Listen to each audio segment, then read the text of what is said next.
Olá, eu sou Adriano Moneta, este é o programa Segurança Pública em Debate, uma realização da Associação dos Delegados de Polícia do Estado de São Paulo, do Sindicato dos Delegados de Polícia do Estado de São Paulo, da Associação Nacional dos Delegados de Polícia Federal Regional São Paulo e do Sindicato dos Delegados de Polícia Federal do Estado de São Paulo. Tudo isso com o apoio da ACESP, a Associação dos Canais Comunitários do Estado de São Paulo. No programa de hoje, você vai acompanhar a segunda parte do segundo dia do Fórum Nacional de Inteligência Aplicada para o Combate da Criminalidade, o Fórum IACC. O programa Segurança Pública em Debate agora fala a respeito do painel número 7, cujo tema foi Segurança Pública, o que a sociedade espera. Eu vou transferir a pergunta desse título do painel justamente para o delegado que está ao meu lado, que é Dr. Guilherme Cunha Werner, delegado de Polícia Federal e cientista político. O que a sociedade espera da segurança pública, Dr. Werner? Bom, a sociedade espera da segurança pública que ela cumpra o seu papel, ou seja, de garantia da ordem pública e da paz social. Mas para garantir a ordem pública e a paz social, a Polícia Judiciária precisa desempenhar muito mais numa coisa muito importante, que é o combate à corrupção. Porque a corrupção hoje em dia está dragando todos os recursos, todo o dinheiro, todo o erário da administração. Então, o combate à corrupção é a coisa mais importante no Brasil atual para a gente conseguir recuperar o dinheiro dos cofres públicos. Desse painel, doutor, que pontos o senhor considera importante para a gente falar aqui para o telespectador do Segurança Pública em Debate, além desse amplo que o senhor já se referiu? Acho que eu considero importante também a reestruturação das polícias judiciárias, uma melhoria na condição de trabalho dos policiais, uma melhoria na autonomia, na questão da autonomia, evitar a ingerência política na polícia. Isso é fundamental para poder a Polícia Judiciária desempenhar um bom papel dentro do sistema de segurança pública. O senhor acha que vem bons ventos por aí, ano que vem? Com certeza, eu acredito que vai vir uma grande modificação no sistema de segurança. Para começar, a Polícia Judiciária Federal voltando para o Ministério da Justiça, que é muito importante, que no Ministério da Justiça tem outros órgãos que auxiliam no combate à corrupção, e também a criação, espero, nos estados das polícias judiciárias, nos ministérios, nas secretarias de justiça também, para ter esse entrosamento com o judiciário, com os órgãos de controle da administração pública, para assim poder combater melhor a corrupção e melhor a criminalidade organizada. Nesse painel, a gente percebeu que a senhora também falou a respeito das vítimas, né, ou do cuidado que a Polícia Civil e a investigação tem que ter com elas. Por que essa relevância toda desse aspecto? Historicamente, a Polícia Civil e as polícias de um modo geral, a Polícia Judiciária, ela tem um foco na preservação dos direitos e garantias fundamentais do investigado, do custodiado, até por uma questão de responsabilização civil, criminal, administrativa. Então, quando nós nos deparamos com uma prisão em flagrante, por exemplo, nós focamos em se o preso está ou não algemado, justificativa, comunicação da família, se ele apresenta lesões, se ele deve ser socorrido. E aí é nesse momento que eu questionei a plateia. E onde vocês deixam a vítima? Nesse momento a vítima está relegada a um cantinho do plantão, sentada em algum banco, esperando ser lembrada, esperando que alguém questione o que aconteceu com ela. E aí nesse foco da vítima, eu quis destacar o atendimento das crianças e adolescentes vítimas de crimes sexuais. Recentemente nós tivemos uma alteração legislativa que passou a prever que o delegado de polícia e a autoridade judicial são as duas únicas autoridades com capacidade legal para fazer a colheita do depoimento especial dessas crianças, ou seja, ouvir a criança e o adolescente sobre o crime violento do qual ela foi vítima. Mas essa oitiva deve ser feita com foco na humanização, ou seja, evitando a revitimização dessa criança, desse adolescente, sempre preservando a sua integridade psíquica. Se a senhora chamou a atenção para esse fato no painel, é porque isso ainda não é realizado de forma plena? Sim, a Academia de Polícia do Estado de São Paulo começou esse ano a implementar cursos de capacitação para que os delegados possam fazer essa oitiva, seguindo um protocolo internacional. Esse protocolo que nós estamos sendo treinados hoje é o mesmo protocolo utilizado em países como Estados Unidos, por exemplo. Esse protocolo, chamado protocolo NIST, ele visa fazer com que nós consigamos colher o depoimento dessas crianças e adolescentes de forma a minimizar a violência que ela sofreu. Então, de forma a minimizar a revitimização, evitar que a vítima reviva toda aquela situação violenta. A grande questão de pensar a segurança pública como um direito fundamental é fazer com que ela seja uma ação que, guardadas as diferenças, as competências de cada uma das organizações que lidam com o problema, polícias, demais órgãos de Estado, poderes independentes, que nós coordenemos os esforços numa única direção. E que direção é essa? De redução da violência, de combate à corrupção, mas também de redução da sensação de medo e insegurança. Hoje a população no Brasil não é só vítima da violência, mas também é vítima do pânico gerado pelo quadro de insegurança pública no país. Se a gente unir esforços, não necessariamente fazendo as mesmas coisas, mas trocando, cooperando, trabalhando com informação, com inteligência, com de alguma intercâmbio de dados, a gente tem todas as condições de ser muito mais efetivo, um sistema muito mais efetivo, garantindo não só direitos fundamentais previstos na nossa Constituição, como também garantindo justiça, que é tudo do que a população mais quer hoje no país, que a gente reduza a impunidade e ao mesmo tempo não cometa nenhum tipo de injustiça na hora de prevenir a violência e combater o crime. Um dos problemas hoje realmente é a altíssima sensação de insegurança, né? Que é tudo isso que o senhor falou agora. Quer dizer, o governo de São Paulo, por exemplo, reiteradamente anuncia, por exemplo, o índice de homicídios como sendo um bom índice, eu acredito que seja assim, mas não o único, para dar a ideia ou a impressão de que está tudo bem em São Paulo, enquanto que as pessoas que saem nas ruas para passear, para trabalhar, para estudar, elas não contêm essa sensação de segurança de que fala o governo. Daí a insegurança a que o senhor se refere. O senhor acredita, primeiro, que tenha jeito para isso? O que eu esteja errado dizendo que só um índice não reflete todo aquele cenário? E segunda pergunta, o que o senhor espera para o ano que vem, com esse bando de novidade que a gente vai ter aí, administrando União, estados, etc.? Olha, em primeiro lugar é verdade, São Paulo conseguiu controlar os seus homicídios e hoje a taxa de São Paulo é quase a metade da taxa de Chicago, por exemplo. Só que isso não nos diz nada praticamente em termos de medo e insegurança.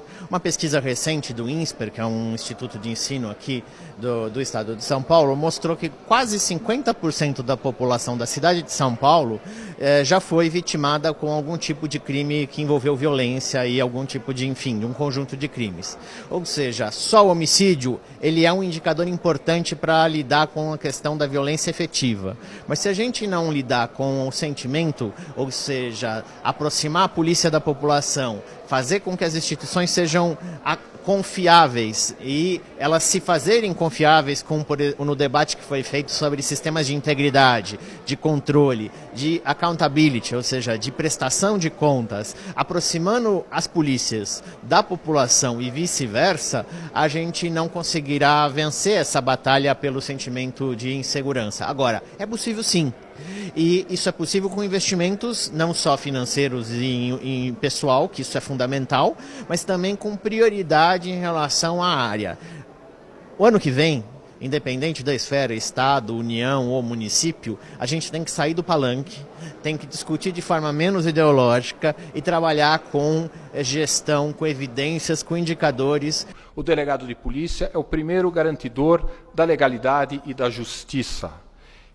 Esse está no voto do ministro Marco Aurélio, nesse julgado que está aí na tela para os senhores. E o que quer dizer isso? Que o delegado de polícia ele é uma autoridade com força jurisdicional, ou seja, ele decide o caso concreto ao lavrar ou não um auto de prisão em flagrante, ao tipificar uma conduta criminal e também ao arbitrar fiança, ao dizer na nota de culpa qual a incidência penal. O conjunto normativo atual presente na Constituição, ele é muito sólido e conduz ao quê? O delegado de polícia, ele conduz a investigação criminal com exclusividade, ou seja, o papel do delegado de polícia é conduzir o inquérito policial. Constituição Federal, reforçado pela Lei 12.830 e 12.850 nas providências de delação ou colaboração premiada, nesse tipo de providência. Então, se percebe aqui que o delegado de polícia é uma atividade de caráter jurisdicional que está na fronteira entre o que é administrativo, o que é investigado em outras instituições, e o que é judicializado, o que é decidido pelo juiz. É uma autoridade de fronteira, como muito bem disse a doutora Ivana. A doutora Ivana, ela falou do border, da fronteira, o delegado está na fronteira.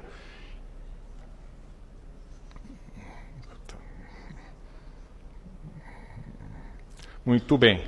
O delegado de polícia, uma coisa fundamental é o princípio da responsabilidade. Esse princípio é trazido por Canotilho e ele determina o quê? No Estado democrático de direito, é imprescindível a correta identificação da autoridade detentora do poder de decisão responsável pela prática do ato. Ou seja, o delegado de polícia, ele é responsável pela sua decisão, por isso que ele é o delegado de polícia. Não é o agente da autoridade que é responsável por essa decisão. Isso parece óbvio, isso é óbvio. E isso é sustentado pela Constituição e pela própria súmula vinculante 43. Entretanto, ainda existe uma doutrina que quer construir uma ideia errônea, ao meu ver, que o delegado de polícia ele não é importante e que seria o ideal uma carreira única. A carreira única cria um anacronismo onde todos mandam, ninguém obedece e você não identifica a autoridade. Isso é fundamental para quê? Para o combate à corrupção. Agora eu vou tentar explicar o que é a corrupção de uma forma simples, mas é uma forma que internacionalmente vem sendo adotada. A doutrina italiana, ela descreve a corrupção da seguinte forma. A corrupção do agente, do funcionário público, ou seja, do servidor público ou do agente político que teve uma eleição, é detentor de um cargo político, ela é feita da seguinte forma. O corrupto, ele tem que ter ele tem que ter o monopólio da decisão, ou seja, ele tem que ter o acesso, só ele decide, e ele também tem que ter o quê? A discricionalidade, um balizamento muito grande dentro do campo do que ele pode decidir. Se vai decidir favoravelmente ou contra, ou seja, é aquela pessoa que só ela decide em primeira pessoa, só eu decido. E decide dentro de um grau muito grande de liberalidade. Você vê esse tipo de corrupção onde esse agente que detém esse poder, ele acaba se corrompendo, por quê? Se ele não tiver um controle específico sobre ele acaba se corrompendo. É aquela autoridade que detém a capacidade de expedir uma licença, um alvará, uma fiscalização. Então ele concentra muito poder na mão dele e ele decide dentro de um balizamento legal e é muito difícil de perceber essa corrupção. Programa Segurança Pública em Debate, primeiro bloco fica por aqui, segundo bloco já, não saia daí.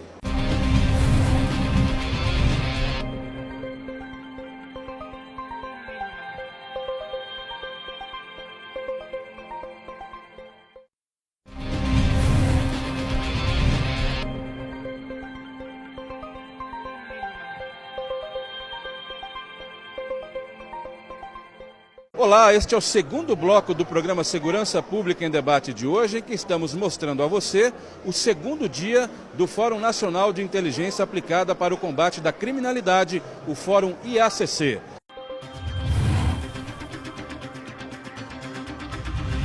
Sua presença aqui é muito significativa, o senhor como ministro da Segurança Pública, num evento capitaneado por delegados de Polícia Civil e Federal. Sem sombra de dúvida, e é muito importante ter esse contato, porque aqui nós temos aqueles que cuidam das nossas polícias, civil e também Polícia Federal, e essas polícias investigativas a nível estadual e a nível federal são fundamentais, são eixos, são bases, são pilastras da nossa segurança pública, porque exercem um papel insubstituível e que é feito com muita dedicação e compromisso. Ministro, um dos pontos mais elogiados no último painel agora foi a criação do SUSP agora. Isso foi uma realização da sua gestão curta agora. O que não foi possível realizar e que ficará para o próximo ministro? Eu acho que talvez o que eu mais me ressinta seja a inexistência no Brasil de uma política nacional de prevenção social. Esclareço. A segurança tem dois braços. Uma repressiva, que é aquela que a gente fala a maior parte do tempo. e a outra é preventiva. O Brasil ainda não tem uma política nacional de prevenção social articulada à segurança. E por que isso é importante? Porque quando você observa, onde é que está o motor, por assim dizer, tá certo? Da violência no Brasil? Enquanto grupo social está na juventude de 15 a 24 anos. Essa juventude, sobretudo negra, parda, com baixa escolaridade, com família desestruturada, é aquela que mais é tentada ou mais pode ser vulnerável à atração do crime organizado.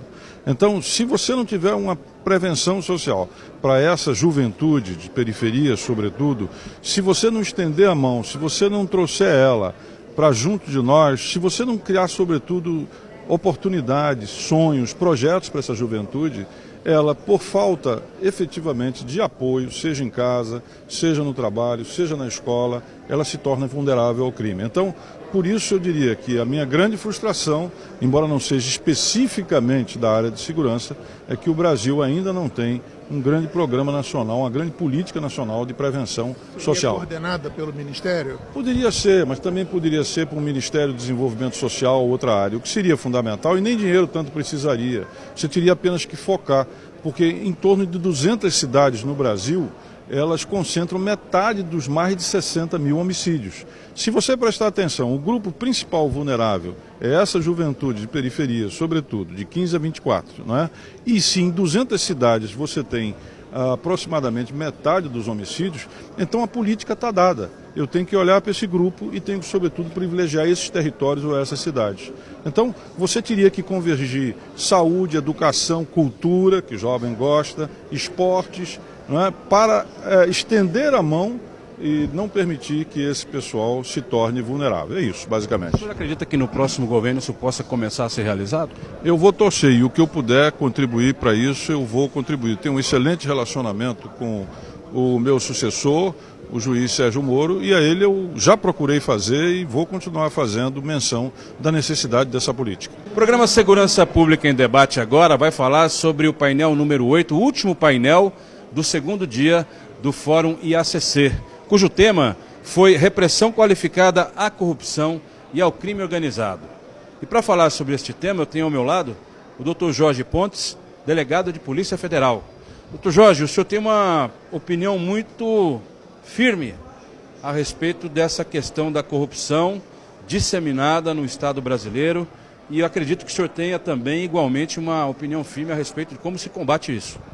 Sim, o que nós estamos vendo, o que veio à tona com a Operação Lava Jato, é que não são casos esparsos de corrupção, não é a corrupção sistêmica apenas, ou a corrupção endêmica típica do Brasil.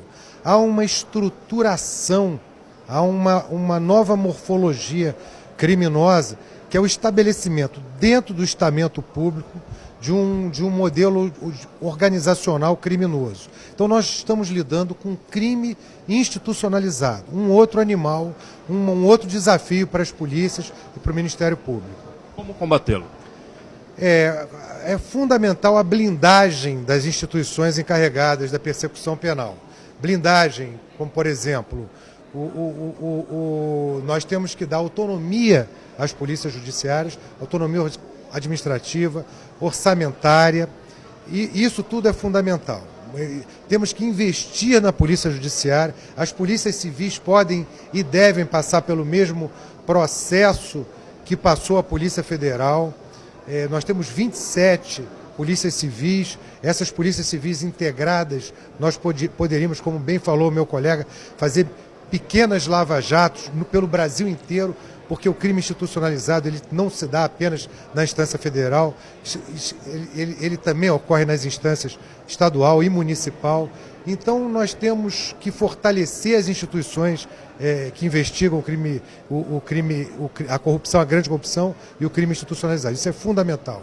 Na sua opinião, doutor, esse novo rumo que o país, pelo visto, tomou, pelo menos em termos de mudança de presidente, de Congresso, de perfil, até de governo do Estado, tanto no Rio quanto em São Paulo e outros estados, o senhor acha que essa mudança que se instalou no país, ela pode colaborar para que esse mal que o senhor se refere seja combatido?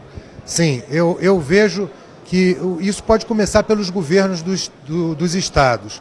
Aquele governador que tomar a iniciativa de dar autonomia à sua polícia judiciária será considerado o pai da polícia moderna no Brasil. O governador do Rio eleito disse que dará. Sim, eu diria que ele pode ser considerado o pai da polícia judiciária no âmbito estadual. Isso é fundamental para esse sucesso que a sociedade está esperando. Quanto à questão federal, eu entendo que a indicação do juiz Sérgio Moro para o Ministério da Justiça é, para mim, o maior alento, o maior motivo de esperança para o combate ao crime institucionalizado. Uma vez que o crime institucionalizado é a estruturação dentro do Estado de uma organização criminosa, e nós vamos ter um ministro que entende isso, e ele será capaz de desestruturar, fazer a desmontagem. Ele vai promover a desmontagem desses esquemas criminosos que foram estabelecidos no estamento governamental. Na sua opinião, é chegada a hora da Polícia Civil, não só do Estado de São Paulo, mas de todas as unidades da Federação, aumentarem, porque já combatem, mas aumentarem substancialmente o combate à corrupção, não é? Sim, eu acho que não é chegada a hora, está passando da hora, né? O combate à corrupção é urgente e um setor aqui e outro lá não vai dar conta. Esses setores de combate à corrupção precisam se espalhar pelo Brasil todo, tanto na Polícia Civil como na Polícia Federal. O que ficou claro aqui nesses 2 dias de debates e conversas, que há necessidade premente de se investir na polícia investigativa, na polícia judiciária. Sem, como falado agora aqui pelo Dr. Pontes, se a polícia judiciária, que é um dos tripés da democracia, não receber um investimento nesses próximos anos, o crime organizado vai tomar conta desse país. Só existe uma maneira de nós mudarmos um fim trágico dessa história aí. É combatendo a corrupção, a lavagem de dinheiro e todas essas práticas modernas de criminalidade. A Polícia Civil, a Polícia Federal precisam se especializar neste combate, precisam de autonomia para exercer o seu trabalho e, lógico, precisam de mais investimento. Não ficarem, principalmente aqui no estado de São Paulo, sendo taxada da polícia sucateada. É por isso que eu falei, por que aqui no estado de São Paulo nasceu a maior organização criminosa da América? Por que não se investiu em polícia judiciária? Então, é passada a hora, mas ainda é tempo. A gente percebe que a polícia sempre se preocupou com a criminalidade organizada convencional. Nós temos o DEIC, a Delegacia de Facções, mas, como a própria Lava Jato demonstrou, mais do que nunca, é tempo agora, diante até mesmo desse clamor da sociedade, para a estruturação de setores voltados especificamente a tratar da chamada corrupção institucionalizada, né? É isso que a sociedade espera, porque a gente sabe que o crime organizado tem um modo de combate específico. O crime institucionalizado, ele conta com a participação de atores que são efetivamente os detentores do poder constituído do Estado.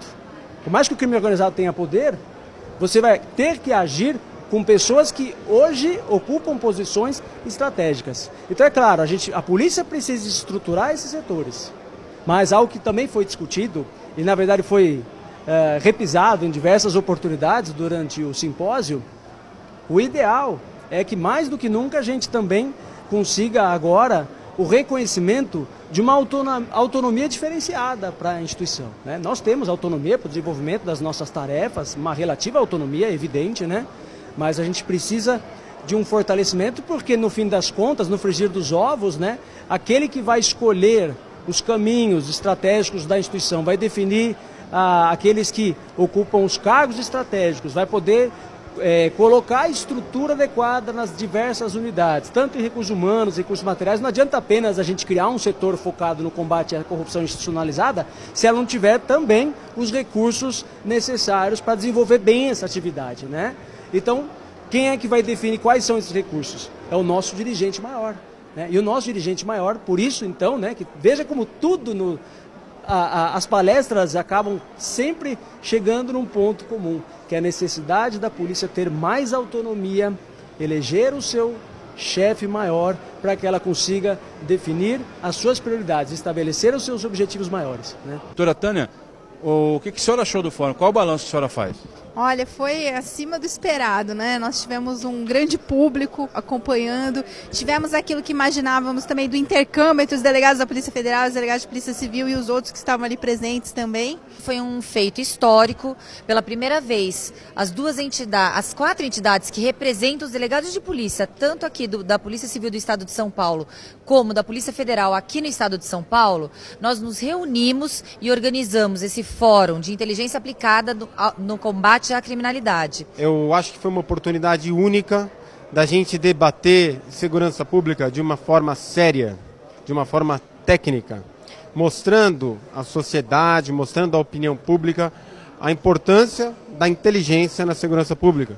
Este foi o programa Segurança Pública em Debate, uma realização do SINDPF-SP, da ADPF-SP, do SINDPESP e da ADPESP. No programa de hoje nós mostramos a você o 2º dia do Fórum Nacional de Inteligência Aplicada para o Combate da Criminalidade. Esperamos que você tenha gostado. A você que nos acompanhou até aqui, o meu muito obrigado e até a próxima.